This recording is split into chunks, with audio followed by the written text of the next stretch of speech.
Hey guys, in this video we're going to talk about low potassium. Why? Because potassium is probably the #1 deficiency with most people, but it's the hardest to detect because when you take a blood test, most of the potassium, 98% of your potassium is inside the cell, not outside the cell. So when they do a blood test, it's not going to show up unless it's really extreme.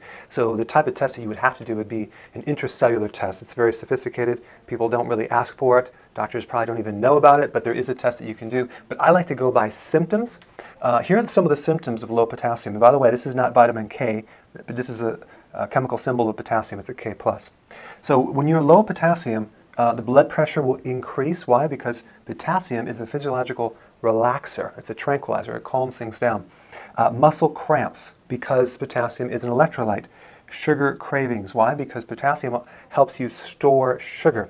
And it will actually help you get rid of sugar cravings because the storage of glucose needs potassium. Okay, constipation. Yeah, so that's another symptom of low potassium. And then high insulin. So there's a relationship between sugar, blood sugars, diabetes, and potassium. In fact, when you have enough potassium, the need for insulin goes down. So I always recommend potassium for diabetic clients. Remember, this is another one, muscle weakness. You could have this unexplainable muscle weakness and not know why. Why? Because the electrolytes are needed to help the muscles contract. And that's why you have an abnormal heartbeat, because the heart is a muscle. Same thing with this muscle, same thing with that muscle. So these abnormal heartbeats, for example, like atrial fibrillation, arrhythmias, that's a combination of deficiency of potassium and or magnesium. Okay, anxiety and sleeping problems, because potassium is something to calm you down. So if you're doing something that doesn't involve a lot of, like some diet that doesn't involve enough potassium, you can start manifesting a lot of these symptoms. Now let's just go into what causes low potassium. Well, if you are sick and you vomit, or let's say you're a bulimic, that can cause that. Or maybe you're just not eating enough in your diet. Now you might say, well, I eat bananas, right? Well, bananas only have 300 milligrams. You need 4,700 milligrams per day to hit your regular amount that you need. So you would have to consume, I don't know, 12 bananas, 11 bananas. So we don't want all that sugar. So what we want to do is we want to consume our potassium from vegetables, from salad. And you're going to need about 7 to 10 cups. Okay, if you watch my other videos, I talk about that. It's not that hard. You just have a couple big salads. If you don't like salad, take kale, maybe a little bit of berry, blend it with water, and drink your salad. Okay, that'll get the potassium in there. So we want to start to increase that. And that's how we increase it from the diet. You're going to feel a lot better too. Because if you're doing like a Atkins diet, high protein, you're going to definitely need potassium. You're going to start feeling weakness because you don't have enough potassium. Okay, so ketosis is the state of fat burning when you're eating more fat, no carbs.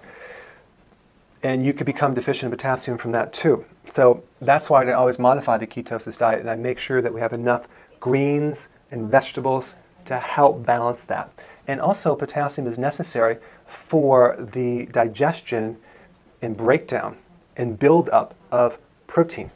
So people that are losing their hair, for example, and they're eating just protein thinking that they're going to get their hair back without potassium, sorry, it doesn't work. So we got diuretics. Say you're on a blood pressure medication. Well, you're going to deplete your potassium and keep the blood pressure there. Interesting. That's the diuretic. So that's one of the side effects. So you better make sure that your diuretic is not pulling out potassium and you're not putting it back in. Okay, high cortisol, that's stress. Stress can also deplete potassium. In fact, I've had people do advanced testing on their potassium levels, and they are eating a tremendous amount of potassium, but because they're under a tremendous amount of stress, their potassium stays low, because with the adrenal, it's almost like you have a hole in the bucket and the potassium goes right through. So again, when you're under stress, you need even more potassium. So anyway, this potassium is really important. I forgot one. It's also high insulin will cause a low potassium, and that's sugar. So let's just add that to the list. Consuming sugar will deplete your potassium. And you can even feel it in your heartbeat. It starts to go boom, boom, boom, boom, fast. A strong heartbeat, you can hear it in your inner ear. That is a sign of low potassium because you just ate a lot of sugar, and you need to start consuming more salad to put that back. So And the last one is drinking too much water. So this goes against what everyone says, that you have to drink when by the time you drink, it's too late because you don't know when you're thirsty, and that's just a myth.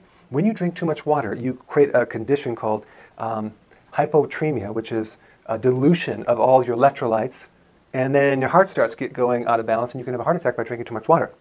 So you want to drink when you're thirsty so you don't flush out all your electrolytes, because you're drinking water, but you're peeing out electrolytes. You're not putting in electrolytes.